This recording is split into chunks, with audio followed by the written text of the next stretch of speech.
Here today. I know we're missing some. We got some that's under the weather. I know Robert and Kathy won't be here. He's got a spot on his foot. He can't walk. And him being a diabetic, that just makes things, you know how that is. So he's got to go to the doctor first thing in the morning. So that's the reason they're not here. I know there's some others that's out of pocket today. But last week, when we finished up class, we was talking about the talents and the parable of the talents. And there, we talked there at the last about the one that had the one talent. The one that had the one talent. And what did he do? He went and buried it. And then when the master came, he went and dug it up and brought it to him. This is a response of the master to the one that had the talent. He said, "Then you ought to have put the money in the bank, and on my arrival I would receive my money and the interest." He didn't even think about that. Look at the next verse now. "Therefore take away the talent from him and give it to the one who has 10 talents. Verse 29. "For to everyone who has more shall be given, and he who has an abundance, but from the one who does not have, even what he does have shall be taken away." What does that tell us in that couple of verses?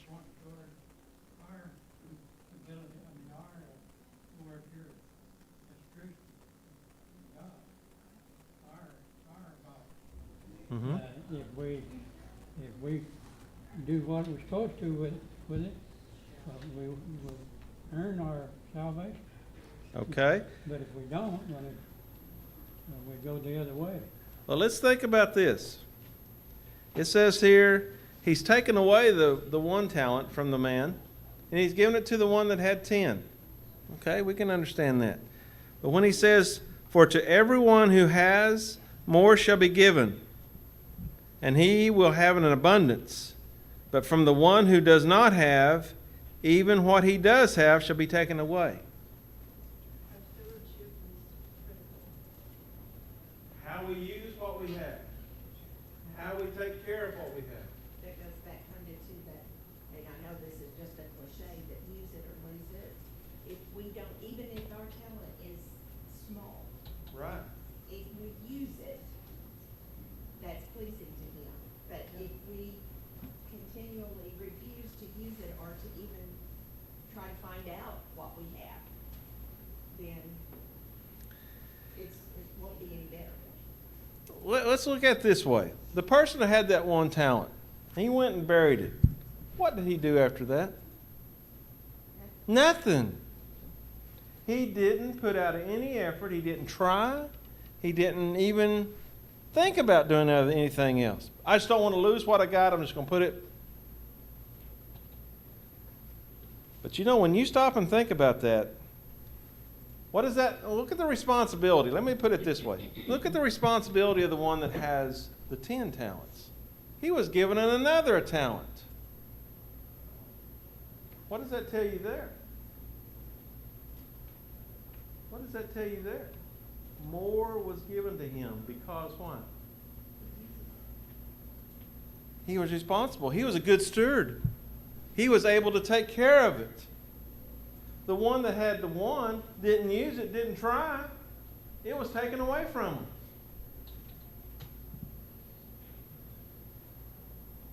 I want you to look at verse 30 now, after we talked about that. The one that had the one, it was taken away from him. Look at verse 30. "Throw out the worthless slave into the outer darkness, into the place where there is weeping and gnashing of teeth."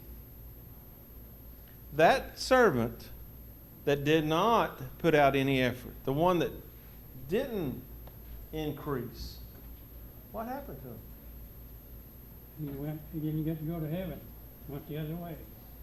You stop and think about that. Let's bring that up to us today. If we do not do anything in our spiritual walk, how can we expect to get anything? Do you see what I'm saying? Being a Christian requires effort. I don't care who you are. It requires effort on our part. Hey, Bill, but really it's not hard to be a Christian. Yeah. You got problems. You don't get to go fishing on Sunday. Well, I never yeah. want to anyway, but you But- gotta do your part. But the thing about it is, when we become a Christian, why did you become a Christian? Why did you do that? The Lord called me to do that. Because you knew that you needed to do that to be pleasing to God. To be pleasing to God.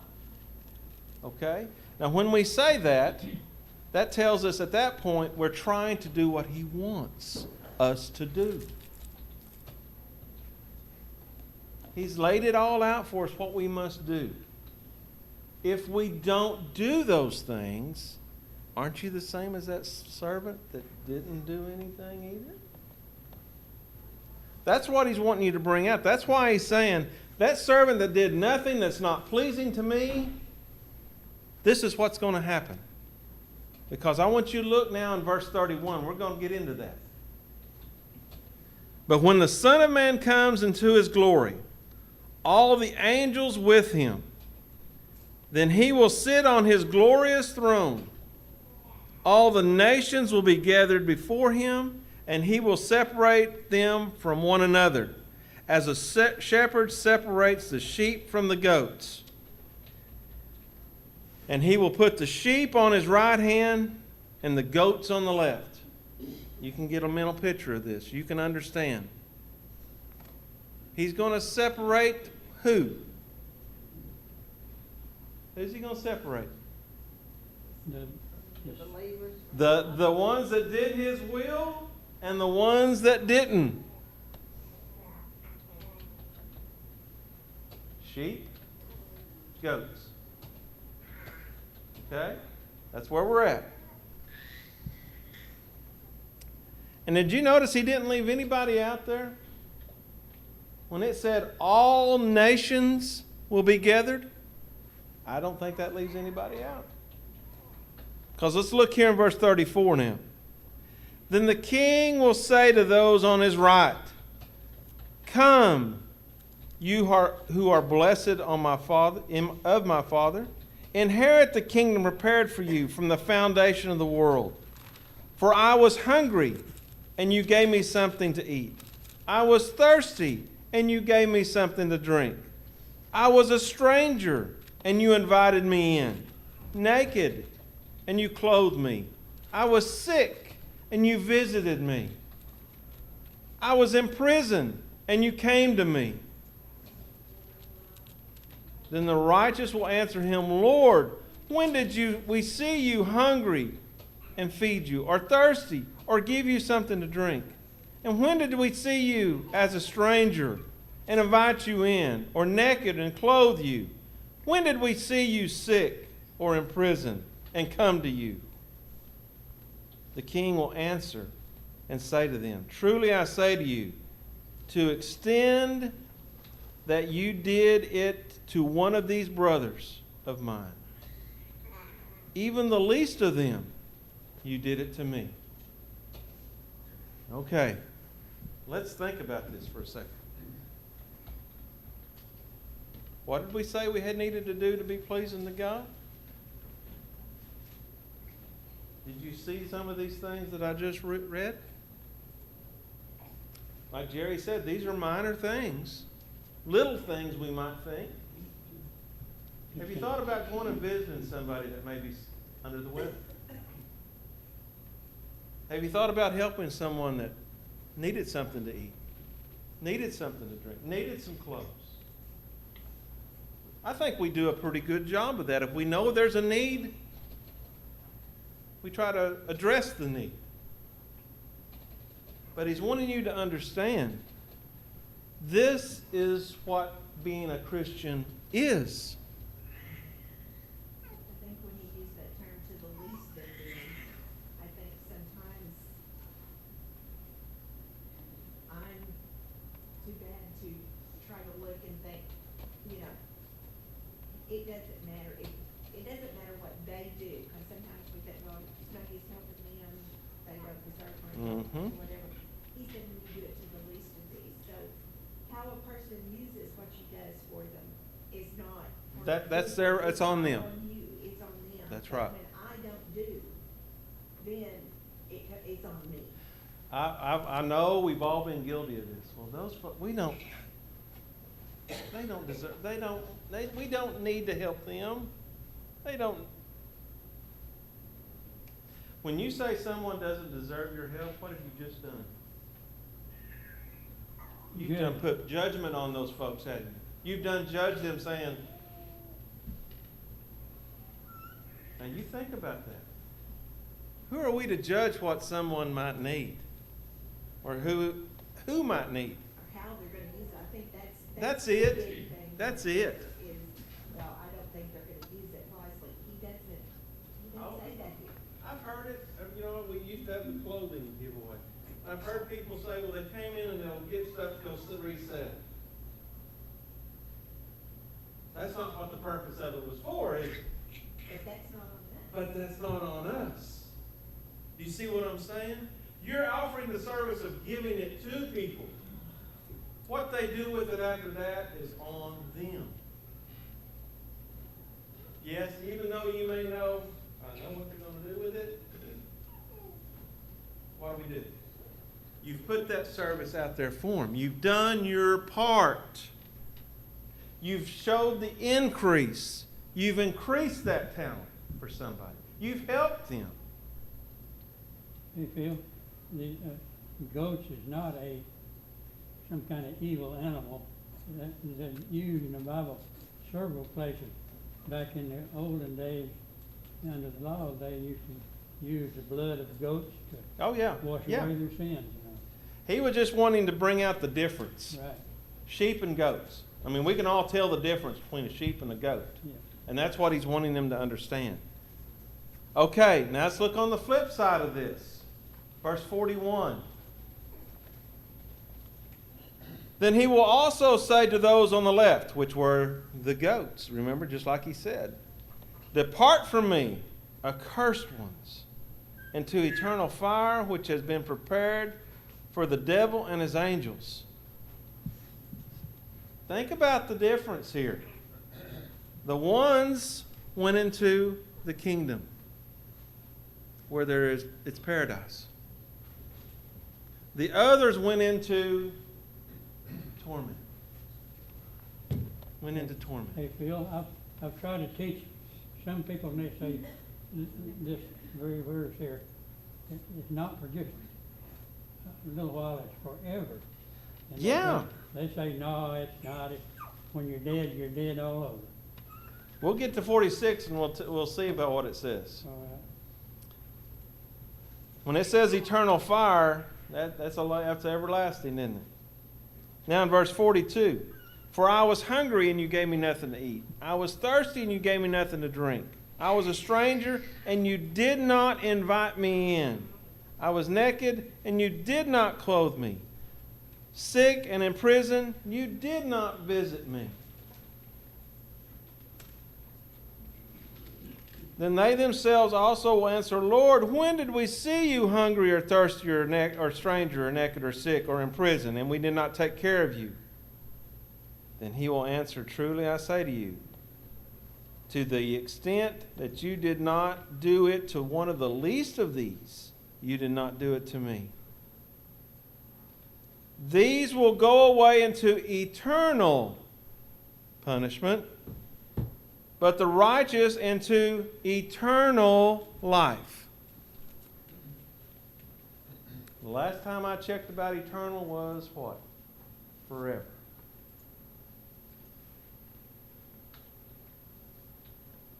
So you see the contrast here, the difference. Hell is going to last just as long as heaven. You see what I'm saying? Eternal punishment will be just as long as eternal life. That's what he just said. Now, reading this, what does that make you think about? Does it make you want to examine yourselves? Am I doing that? Am I doing the things that I need to be doing to be pleasing to God? If not, then I shouldn't read. The main thing is, if you're not applying the effort, maybe we need to apply some effort into our Christian walk.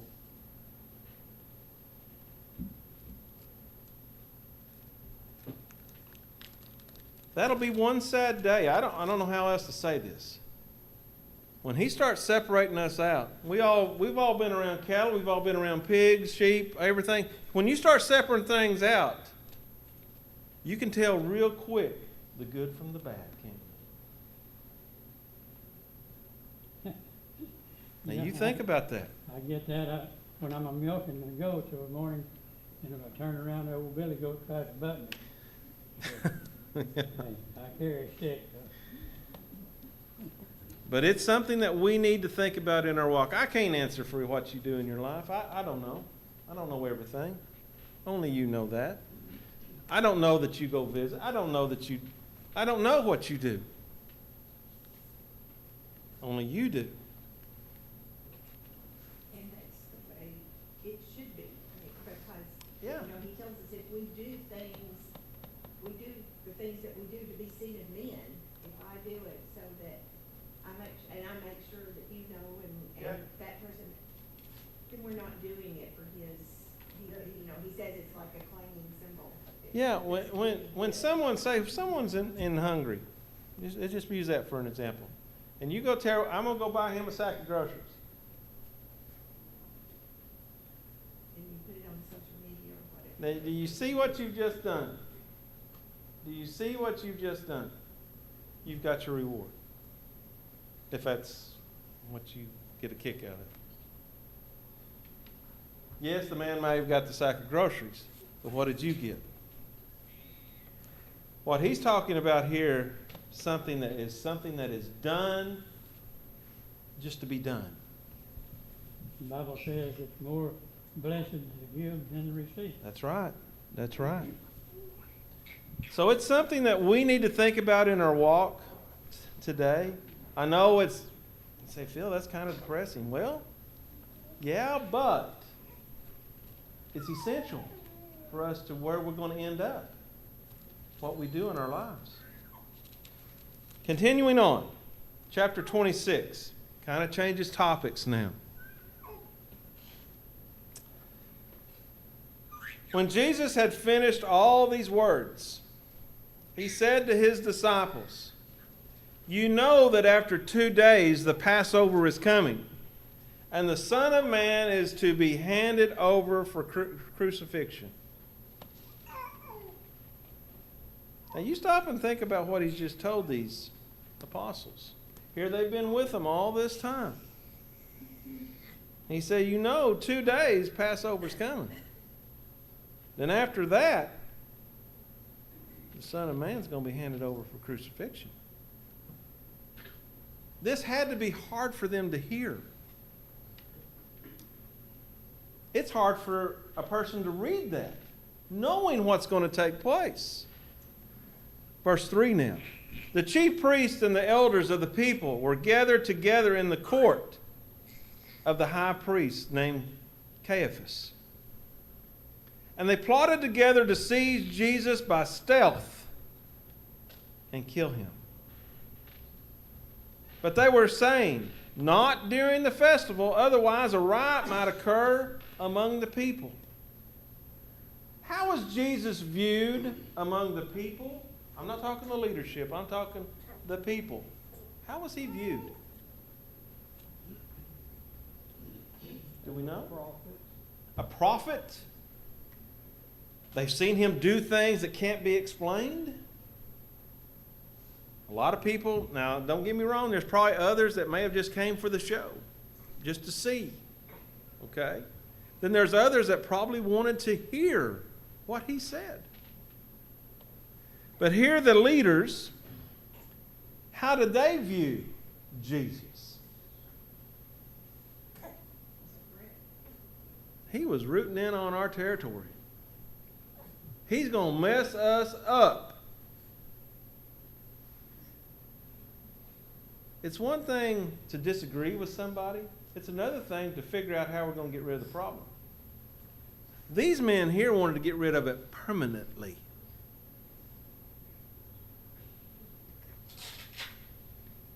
They plotted together to seize Jesus by stealth and kill him.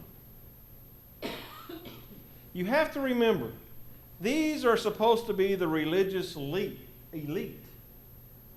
But we're going to find out they will say and do anything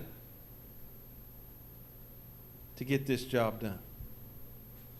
Do you know people like that today? Have you heard about people like that today? You're right, but I wasn't going to go there, but you're right.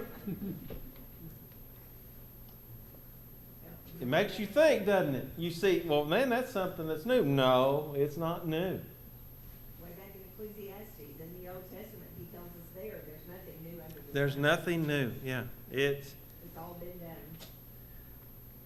So you can kind of see what's taking place here. What's in the minds of the people. Now let's look at verse 6. Now when Jesus was in Bethany at the home of Simon the leper, a woman came to him with an alabaster vial of very costly perfume, and she poured it on his head as he reclined at the table. Okay, now get a mental picture here of what's taking place. They didn't sit in chairs like we do at the dining room table. What did they do? The table was low and they laid around the, I don't know about you, but I can't eat laying down. But you see what it said? Reclining at the table. They were laying kind of on their shoulder. You see what I'm saying? Get that picture of that. This lady came up, poured this expensive perfume or oil on him. Okay, that's where we're at. But the disciples became indignant, and they saw this and said, "Why this waste? For this perfume might have been sold for a high price, and the money could be given to the poor." Do they not have a point? That could have happened. That could have happened. Sold this and give the money to the poor. And we think, well, that's a pretty good idea. But look at Jesus' response in verse 10. But Jesus, aware of this, said to them, "Why do you bother the woman? For she has done a good deed to me. For you always will have the poor with you, but you do not always have me. For when she poured this perfume on my body, she did it to prepare me for burial. Truly I say to you, wherever this gospel is preached in the whole world, what this woman has done will also be spoken of in memory of her." What are we doing now? What are we doing now? Hey, Phil, the apostles wasn't thinking what Jesus became poor for us. That's true. Became poor, give his life. And they wasn't thinking about him dying in a few days. This wasn't registering yet, guys. What was it, Lena? That's my question. There in verse 2, he says, "I am going to be crucified." Here in 10 through 13, she's preparing me for my burial. Yeah. He knows it's coming. Yeah, but They didn't. you know, this isn't the first time he's told them. Yeah. Now gave them more of a time limit, though. Have you noticed? He said 2 days. You know that 2 days the Passover is coming, and the Son of Man is to be handed over. So it's coming quick. Are they not listening? Are they not understanding? Are they not believing? Yeah. I think it's probably some of all of it. And they're denying it. They don't want to believe it. So what do we do when the bad news comes along? What do we do? If I don't think about it, it's not going to come true. You've got to remember, these men are human. There's things that they didn't understand. They may have not wanted to hear it, even though Jesus was trying to get them ready for it. But if your best friend comes and tells you that he's got a terminal disease, True. or if your parent comes and tells you,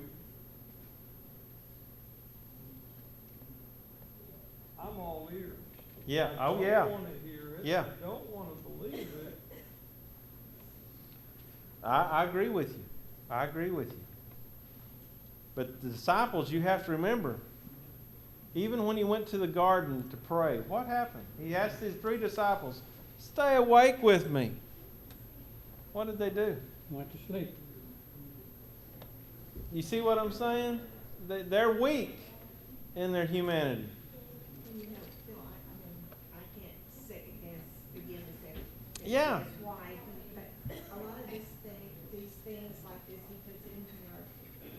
Personally, I take it as hope, Yeah. because he let us see that these men that he considered worthy, that he considered, Well, he picked them. he picked them. Yeah. But he shows us some of their faults. And if he didn't, to me, living a Christian life would almost seem impossible. It would. Because I know how many times a day I do things and immediately think, why did I do that? But he shows us over and over again through the scripture Yeah. that perfection, he's the only one that It was perfect. His disciples. even these men that he handpicked and that were considered so worthy. Yeah. He calls them men of God in the Yep. Bible. But he still shows us Old Testament men that they make mistakes. They all make mistakes. And to me, And that should be comforting. that is Yeah. the biggest comfort. Because Yeah. I think, okay, he handpicked this man and he did this, so maybe he really can. Yeah, he can take care of me too. As he says, when I do these things. That's right. Well, we're going to stop right there, and we'll take up with verse 14 next week.